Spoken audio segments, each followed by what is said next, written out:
All right, so I'm going to explain ions to y'all and how to make ions because y'all were asking for this video and I haven't done it yet, and so I want to do it and make sure everybody's good to go. So right here I have an example of lithium. So we're going to go ahead and write lithium, not lithium, oh my goodness, I have an example of sodium. I'm already starting out strong with this YouTube video. Sodium, so we're going to write the electron configuration. And so it's 1s2, 2s2, 2p6, 3s1. Which is what we know to be true. And so according to this, we have one valence electron in the third energy level. So right here I have like your middle school drawing of an atom. And in the middle we have our protons and we have our neutrons. So the neutrons are the black dots, the protons are the plus signs. And so if you count them all out, we have 1, 2, 3, 4, 5, 6, 7, 8, 9, 10, 11. So we have 11 protons right here. Remember, protons are positively charged and we have 11 of them. Okay, and so now I'm going to put my electrons in so that way we can know where they're at. So in the first energy level, so this first ring, we're going to have 2 electrons orbiting around. The second one, we're going to have 8 total because we have 2s. So this is the first 2s, and then we have the second 2s, and then we have 6 p's. So we have 1, 2, 3, 4, 5, 6 for a total of 8. So if we go around and we count them all, start at the top, we have 1, 2, 3, 4, 5, 6, 7, 8. So we have 8 on that outer ring, or in the middle ring. And then on the last one, the third energy level, we only have 1. Okay, noble gases to be stable have 8. They have 8, just like the second energy level has 8. It has 8, it's stable. But because we have this third energy level, this atom is not stable unless the third energy level has 8 valence electrons in it. Okay, and so sodium desperately wants to be stable. And there's 2 ways it could try to be stable. It could try to gain 7 more. So it would need to gain 7 more in the outer level. And the only way that it can gain them is if it finds them in nature. And typically how it finds them in nature is by pulling them off of another atom. Or it could find somebody who wants an electron and it could give it away. It's going to be a lot easier for it to give away its electron than it will be for it to find 7 of them. So whenever it gives away its electron, then, so we had 11 total electrons. Okay, so we had 11. This is as an atom, which is what we just had. And then as an ion, it wants to give away that electron. It still has the same number of protons. We don't touch the middle.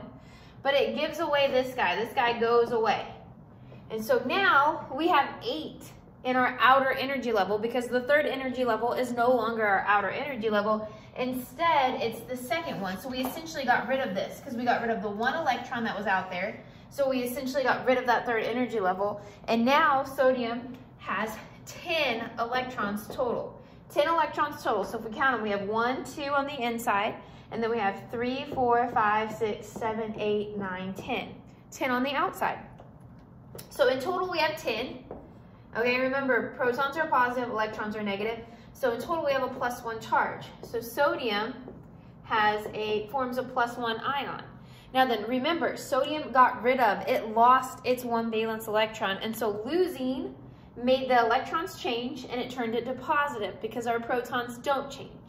And so that being said, it still has its octet, it's stable, but it formed a +1 ion.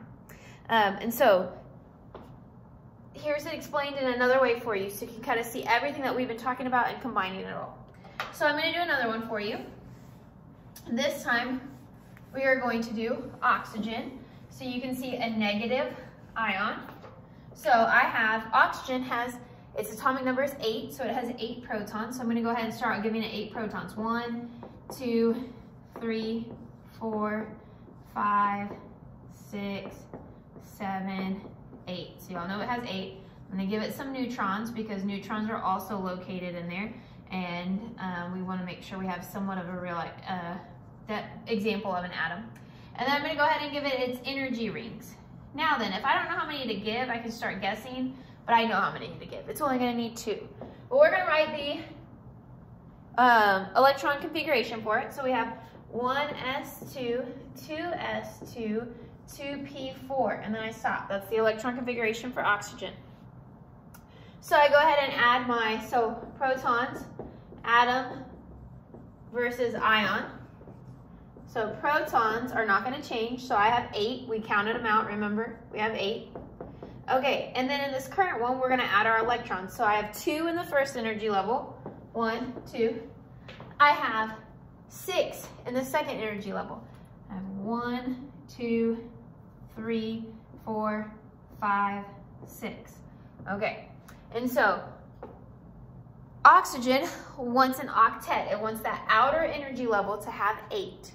When I look at this outer energy level, it doesn't have 8, it has 6. We have 8 total electrons because we have 1, 2, 3, 4, 5, 6, 7, 8. 8 total, but we don't have 8 in that outer energy level, and that's what we need to be stable, 8 in our outer energy level. And we don't have it, and so we need to have it, and so there's 2 ways that we can get it. We can either lose or we can gain. And so if we lose, we'll actually be like helium. If we gain, we'll be like the upcoming noble gas neon. And so to get to 8, oxygen would just need 2 more. If I got 1 here and 1 here, it could have 8, right? Because then if I counted those, I'd have 1, 2, 3, 4, 5, 6, 7, 8, okay? If it gained 2 more. And that would be much easier. The other way that could happen is I could get rid of these 6. Okay, it's a lot easier, just like it was for sodium, to find 1 more electron, right? Somebody like oxygen wants 1. So sodium could give 1 to oxygen. It would be so happy. Because it's going to be much easier for oxygen to find 2 than it is to give away 6. Okay? And so it wants to find 2. And so if it finds 2, it's gained 2 more electrons. And so in total, we then have 10 electrons. So if we count them, we have 1, 2 on the inside. Then we have 3, 4, 5, 6, 7, 8, 9, 10. And so it has 10 total. So remember, protons are positive, electrons are negative, and so it would have a -2 charge. So it gained 2 more where my X's are, and then that makes it have a -2 charge because now the protons and electrons no longer cancel out. So hopefully this helps you better understand gain and loss and why gain is negative and loss is positive. Also, since oxygen's negative, it's going to get a name change. And so the name is going to go from oxygen to oxide. Remember, we give name changes to negative ions, and the ending changes to IDE. So it'd be oxide. All right, and that's all I got for you. Hopefully that helps.